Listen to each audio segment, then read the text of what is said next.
السلام علیکم، میرے چینل کو پلیز سبسکرائب اور لائک کیجیے۔ تم جو ہے زندگی میں کس نمبر 34۔ بیٹا پہلے نکاح پڑھوائیں گے پھر سائن ہوں گی۔ مولوی صاحب نے اس انوکھی دلہن کو حیرت سے دیکھا۔ تو شروع کریں نا یار، کس کا انتظار کر رہے ہیں؟ کوئی دعوت نامہ بنوا کر دینا پڑے گا کیا؟ امثال نے اسے گھورا تو اس نے مصطفیٰ شاہ کی طرف دیکھا۔ لگتا ہے لڑکی راضی نہیں ہے۔ او بھائی، میں راضی ہی راضی ہوں۔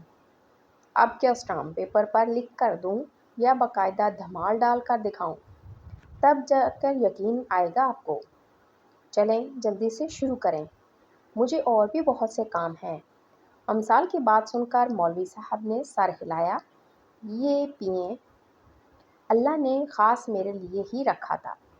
یہ پیس اللہ تعالیٰ نے خاص میرے لیے ہی رکھا تھا۔ اسٹیج پر کھڑی ساریہ بیگم بڑبڑائی تو ان کے ساتھ کھڑے راسم شاہ مسکرائے۔ نکاح کے بعد سائن کرتے ہوئے اس کے ہاتھ ہلکے سے کانپے تھے۔ شہریار نے اس کے ہاتھ پر ہاتھ رکھا تو امثال نے سر اٹھا کر اسے دیکھا۔ اس کی آنکھوں میں ہلکی سی نمی تیر رہی تھی۔ شہریار نے اس کو اپنے ساتھ لگایا۔ سب لوگوں کو اپنی طرف متوجہ پا کر اس نے خود کو سنبھالا۔ دادا جانی، یہ فالتو لوگوں کو فارغ کریں، دلہنوں کو لا کر مجھے پکچرز بنانی ہیں۔ ٹھیک ہے، میں بھجواتا ہوں، وہ کہتے ہوئے قاسم شاہ کی طرف گئے اور انہیں مہمانوں کو رخصت کرنے کا کہا۔ کچھ ہی دیر میں اس نے رمل اور ضروا کے ساتھ مل کر تینوں دلہنوں کو لا کر اسٹیج پر بٹھایا اور مختلف پوز بنا کر دھڑا دھڑ تصویریں کھینچنے لگی۔ جب ضروا عادل کا ہاتھ پکڑ کر اس کے پاس آئی، آپی آپ بھائی کے ساتھ کھڑی ہو نا، آپ کا بھی تو نکاح ہوا ہے، تو آپ کی پکچرز بھی تو ہونی چاہیے۔ ہاں تو بنوا رہی ہوں نا۔ ایسے نہیں، آپ بھائی کے ساتھ کھڑی ہوں۔ ضروا نے پکڑ کر اسے عادل کے ساتھ کھڑا کیا اور تصویریں بنانے لگی اور ساتھ ساتھ کسی پروفیشنل فوٹوگرافر کی طرح ہدایات بھی دیتی جا رہی تھی۔ بھائی آپ کے کندھے پر ہاتھ رکھیں اور ایک دوسرے کی آنکھوں میں دیکھیں۔ ضروا کی بات سن کر امثال کو تپ چڑھی۔ زری، تم یقیناً نہیں چاہو گی کہ یہ اتنے سارے لوگ جوتے سے تمہاری پٹائی ہوتے ہوئے اپنی آنکھوں سے دیکھیں۔ خاموشی سے بناؤ ورنہ میں جا رہی ہوں، اس نے دانت پیستے ہوئے دھیمی آواز میں کہا۔ تو اس خاموش ہونے میں عافیت جانی کہ اس کا کوئی بھروسہ نہیں کہ واقعی اسے پیٹ ڈالے۔ اتنے میں انہیں بہرام شاہ آتا دکھائی دیا۔ جیسے وہ ان کے پاس پہنچا، بشیر شاہ نے ایک تھپڑ لگایا تھا اسے، جس نے امثال کا کلیجہ تک ٹھنڈا کر دیا تھا۔ آ گئے ہو سارے خاندان کے سامنے ہمارا منہ کالا کروا کر، شرم سے ڈوب مرو تم۔ اگر نہیں شادی کرنی تھی تو بتا دیتے، اس طرح عین موقع پر بھاگنے کی کیا ضرورت تھی؟ بابا جان، میں بھاگا نہیں تھا، کسی نے مجھے اغوا کیا تھا۔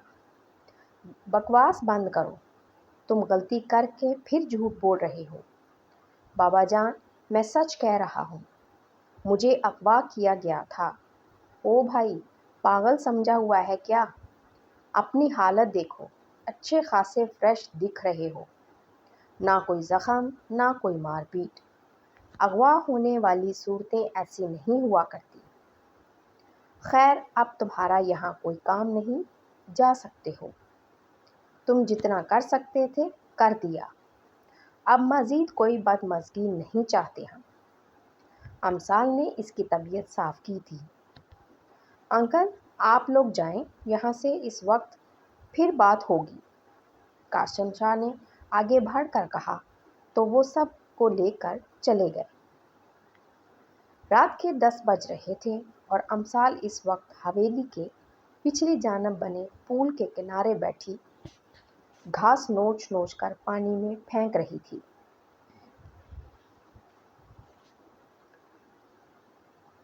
میرا سونا بیٹا یہاں اکیلا کیوں بیٹھا ہے؟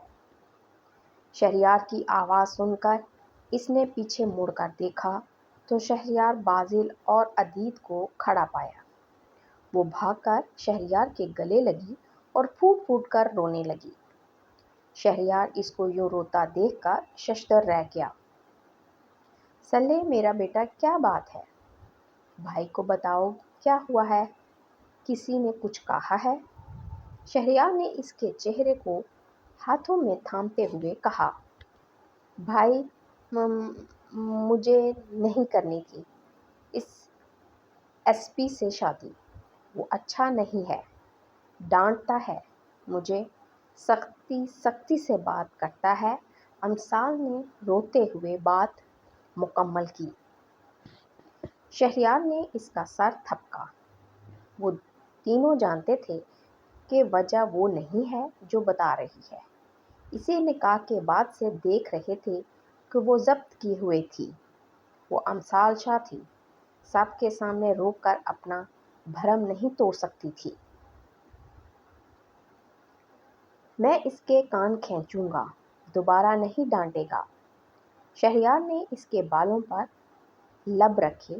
ویسے بھائی یہ میرے ساتھ زیادتی نہیں ہوئی؟ یہ چڑیل میری ہم عمر ہے اور اس کی شادی پہلے ہو گئی ہے اور میں ابھی تک کنوارا پھر رہا ہوں۔ بازل نے اس کا موڈ ٹھیک کرنے کے لیے بات کی۔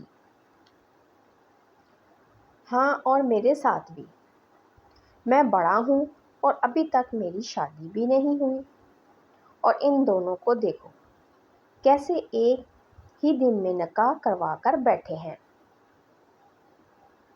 عدیل نے بھی نیچے بیٹھتے ہوئے منہ بسوڑا۔ سلے مجھے لگتا ہے کچھ جل رہا ہے۔ نہیں، شہریار نے مسکراتے ہوئے کہا، دو بھائی جل رہے ہیں۔ امثال نے ہنستے ہوئے شہریار کے کندھے پر سر رکھا۔ ہاں، اب بندے کی قسمت ہی سلو ہو تو کوئی کیا کر سکتا ہے۔ شہریار نے عدید اور بازل کو دیکھا جو ان کو دیکھ کر منہ بسو رہے تھے۔ یار بھائی نکاح نہ سہی تھوڑی سی منگنی ہی کروا دیتے ہماری۔ بازل کی بات سن کر عدید نے ہاں میں ہاں ملائی۔ رکو میں کرواتی ہوں تم دونوں کی منگنیاں۔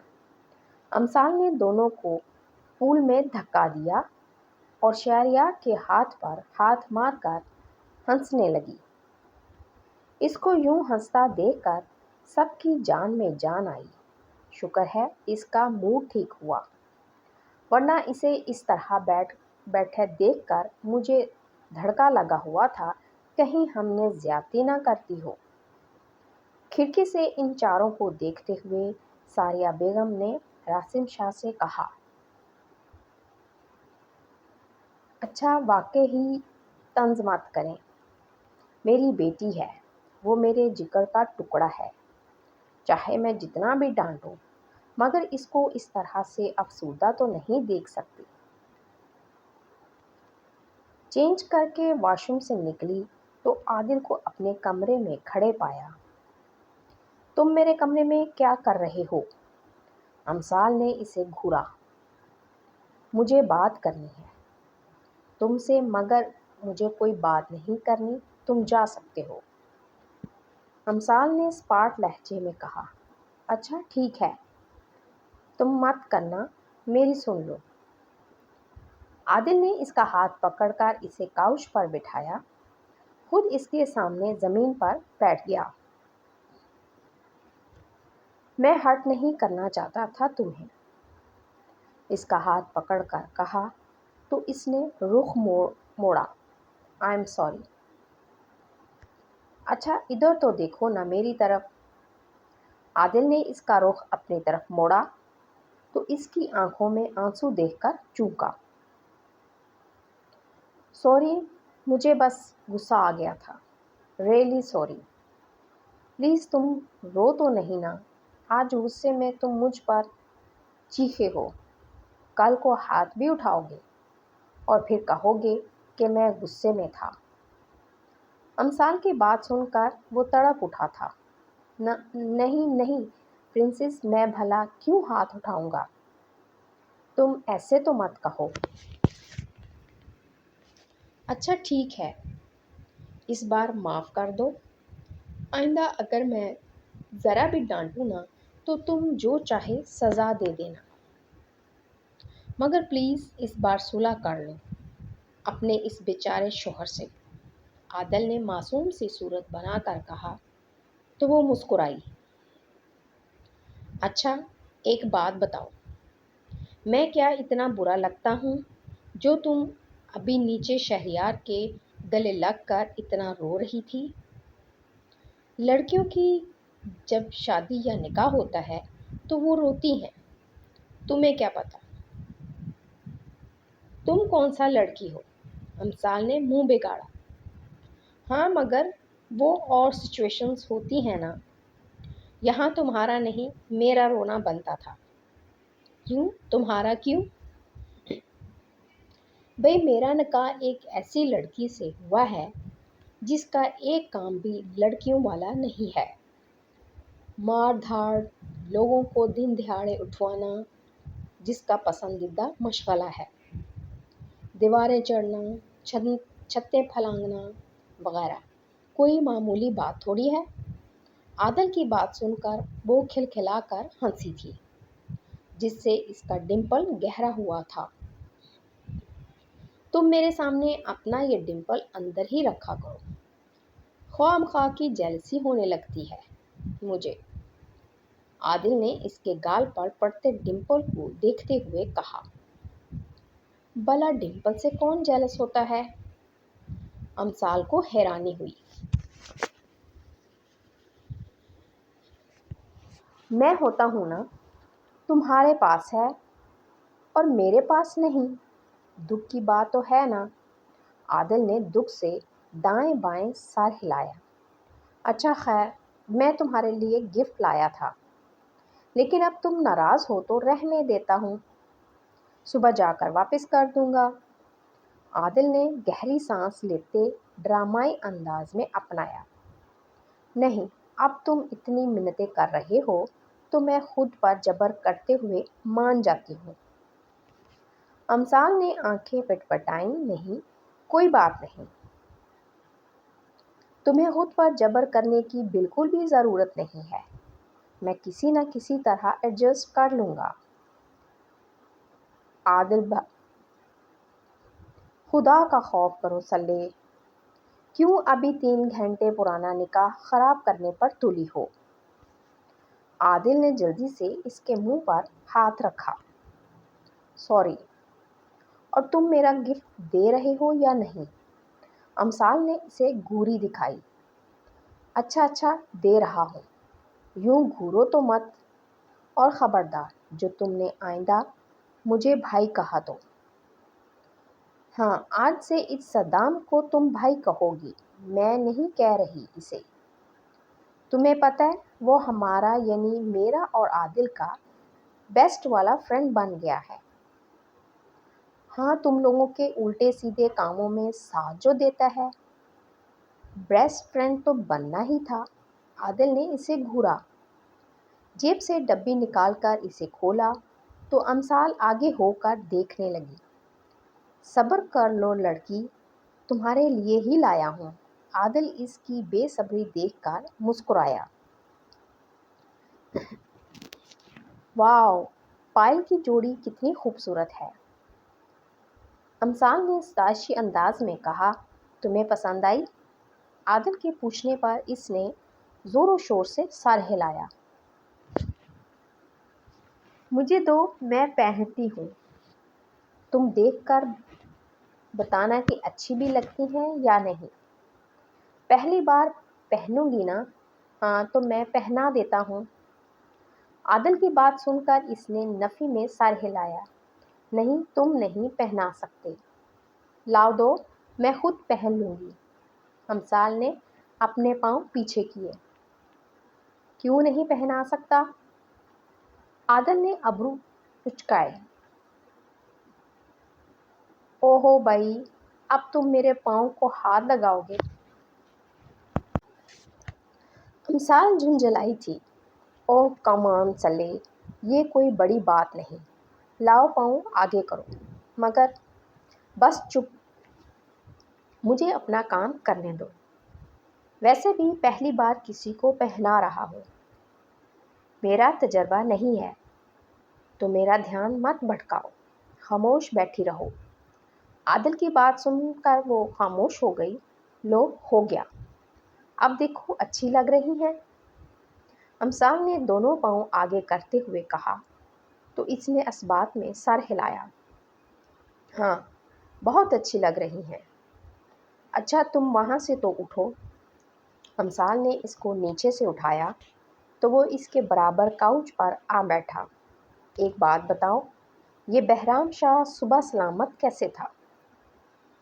مجھے تو لگ رہا تھا کہ اس کی کوئی ہڈی پسلی ضرور ٹوٹی ہوگی۔ خاصی حیران کن بات تھی کہ تمہاری قید سے سلامت واپس آ گیا۔ سٹوری میں جان ڈالنے کے لیے اس کا سلامت ہونا ضروری تھا، ورنہ سچ بتاؤں تو میرا بڑا دل تھا کہ ایک بار میں اس کی صحت ٹھیک کروں۔ امسال نے دانت پیسے۔ اچھا وہ کیسے؟ عادل نے پوچھا۔ اگر اسے مارتے پیٹتے تو سب کو یقین آ جانا تھا کہ اسے اغوا کیا گیا تھا۔ اب کوئی مر کر بھی یقین نہ کرے کہ وہ اغوا ہوا تھا۔ سب کو یہی لگے گا کہ اپنی مرضی سے گیا تھا اور یہ صدام نے کیسے تم دونوں کا ساتھ دیا۔ اگر کسی سے کچھ غلط کروانا ہو تو بلیک میلنگ اس دنیا کا سب سے بڑا ہتھیار ہے۔ ایس پی صاحب، کیا مطلب؟ عادل نے اسے اچھے سے دیکھا۔ صوفیہ کو پسند کرتے ہیں موصوف۔ ہم نے دھمکی لگائی کہ ہم نانو کو بتا دیں گے۔ تم جانتے تو ہو نانو ان باتوں کو کتنا معیوب سمجھتی ہیں، اور اگر وہ ہمارا ساتھ دیں گے تو کچھ ہی دنوں میں نانو کے ہی ہاتھوں منگنی یا نکاح کروائیں گے۔ اب آگے تم سمجھدار ہو۔ امسال نے آنکھیں گھمائیں۔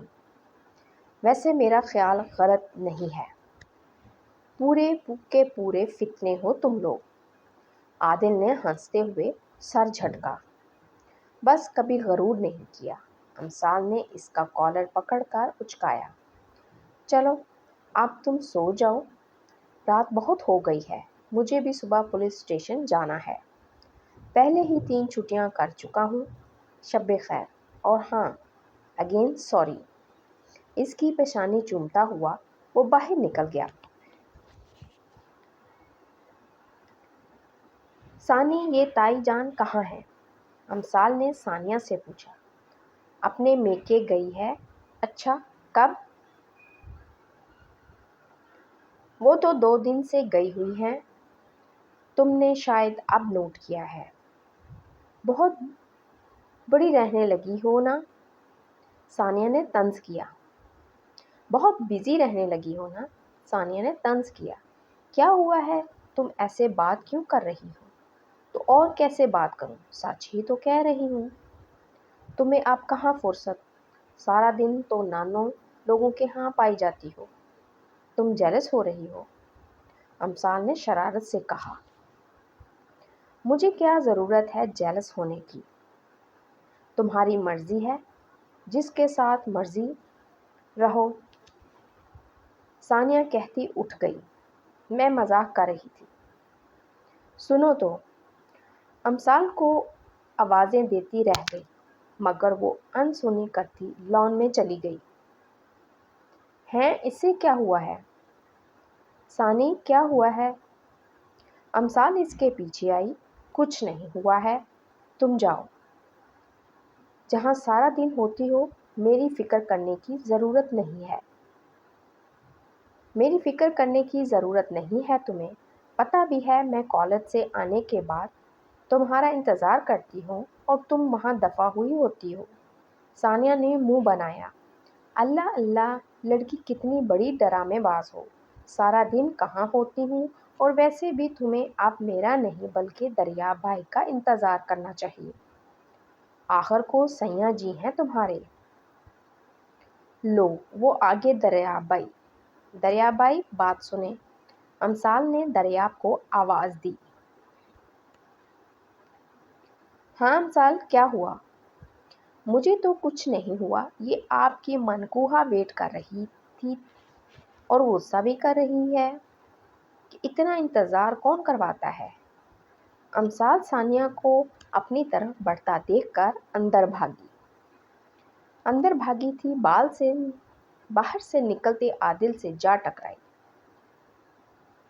ارے دھیان سے، کیا ہو گیا ہے؟ اپنی بہن سے بچاؤ، مجھے معصوم کے پیچھے پڑ گئی ہے۔ تم کہاں سے معصوم ہو؟ تم جیسا ایک اور معصوم پیدا ہو گیا نا تو ہم دنیا والوں کا تو اللہ ہی مالک ہے۔ ثانیہ نے دانت پیسے، بائی ہٹیں آگے سے، یہ آج میرے ہاتھوں نہیں بچتی۔ ثانیہ نے عادل کو بازو سے پکڑ کر ایک سائڈ پر کیا۔ تم کیا دیکھ رہے ہو؟ تمہارے سامنے تمہاری بیوی کو اتنی باتیں سنا رہی ہے، اس کو منع کرو۔ امثال نے ہونک بنے عادل کو پکڑ کر جھنجھوڑا تو وہ ہل کر رہ گیا۔ یہ تم دونوں نے مجھے سمجھ کیا رکھا ہے؟ ایک ادھر سے دھکا دیتی ہے تو دوسری ادھر سے جھنجھوڑتی ہے۔ عادل نے دونوں کو گھورا۔